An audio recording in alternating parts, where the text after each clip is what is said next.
Hello and welcome to my channel. So today I'm going to be sharing with you a beautiful ritual you can do every full moon, a beautiful breath work ritual that you can do each full moon.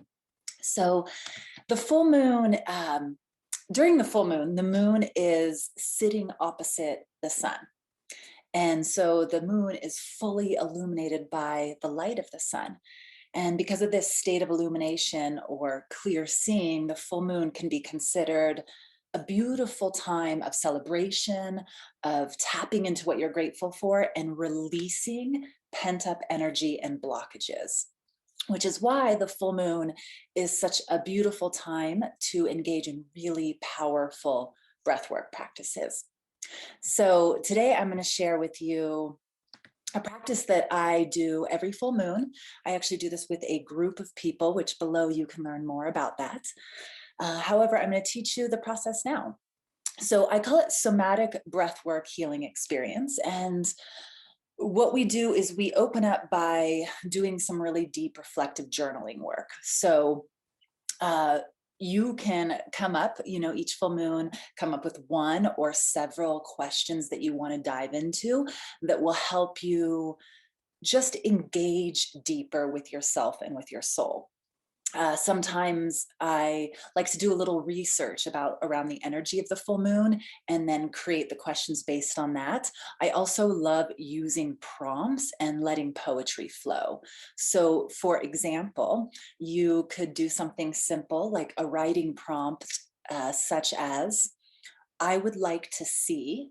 And then you just let it flow. I would like to see, and you just let the words, the poetry, the truth flow. You can also ask very specific questions and put some relaxing music on, light some candles, and dive into a bit of reflection work.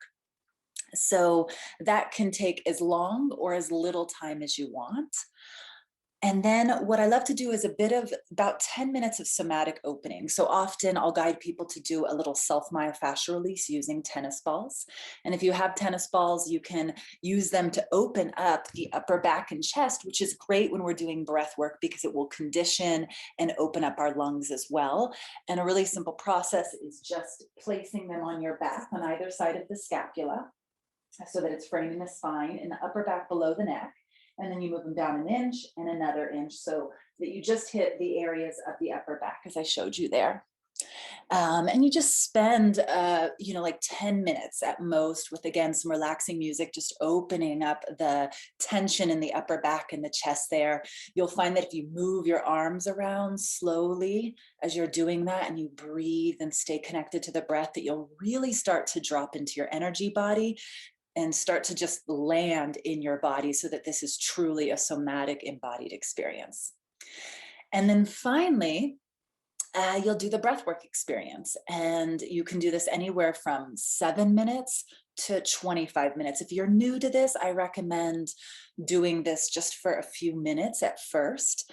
And there is a tutorial that goes deeper into this practice, guides you through it, and also talks to you about, just things to be mindful of, when you're doing such a potent, powerful breathwork practice. And you can find that on my website at ambercampion.com. At the top, you'll see something called resources. But the breathwork practice that I do is called a 2-part pranayama breathwork meditation. It is 2 inhales into the belly and the chest through the mouth, and then an exhale through the mouth. So 2 parts because it's belly, chest, release. Again, belly, chest, release, 2 inhales through the mouth, and an exhale through the mouth. So it looks and sounds like this. And I'll even come up so you can see my belly and my chest.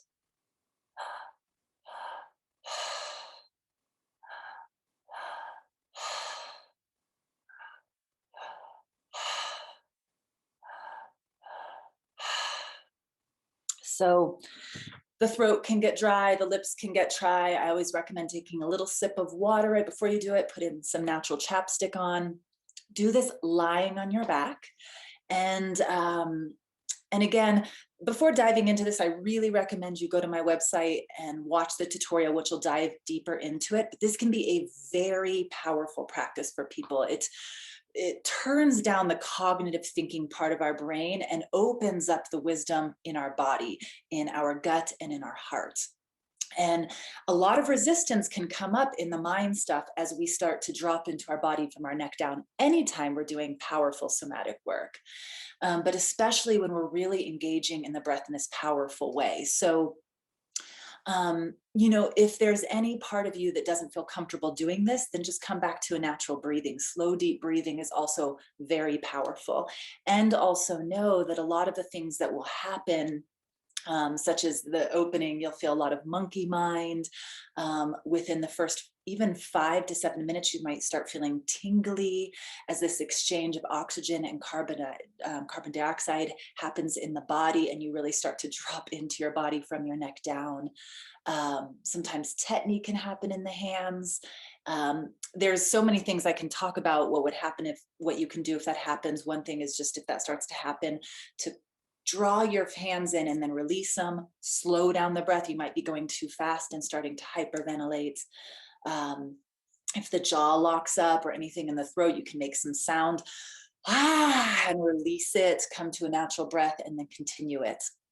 So this is, again, a very beautiful practice for releasing. It helps you tap into your intuition. It helps you tap into the wisdom of your heart. So a lot of people have said, coming into this practice, feeling a lot of stagnation, feeling really stuck in their body from their head up, feeling really stuck in unresolved issues. And after the practice, feeling this deep release and this connection to the center of themselves that they hadn't felt before.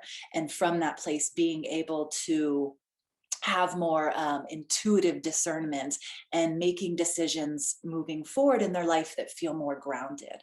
So I highly recommend visiting this practice as often as you feel comfortable. And also, I know life can come up. So I often find committing to rituals, something like once a month on the full moon, I'll visit this breath work and I'll, spend some time convening with my soul, and journaling and reflecting can be so powerful and so transformative in our life. So again, if you like this video, please subscribe. I do weekly videos, either yoga breathwork practices, sometimes tutorials, sometimes explanations, all things that will help you journey deeper into self-discovery and self-mastery. Also, if you go to my website, like I said, ambercampion.com, you can see a resources tab that will actually take you to a free yoga practice. And then the second video down will guide you through a 10 minutes of this breathwork practice that I just taught you, and we'll also dive deeper into the benefits of it and contraindications, all of that. In addition, on my website, if you join my mailing list, you'll know about all of these events when I'm hosting these kind of things live, but also you'll get a free gift, which is 6 rituals to really help you deepen your connection with yourself and to generate results in your life that feel truly meaningful. And the rituals are so good and so practical. One example that I have is, I'll give you one of the rituals. It's called the 50-50 ritual.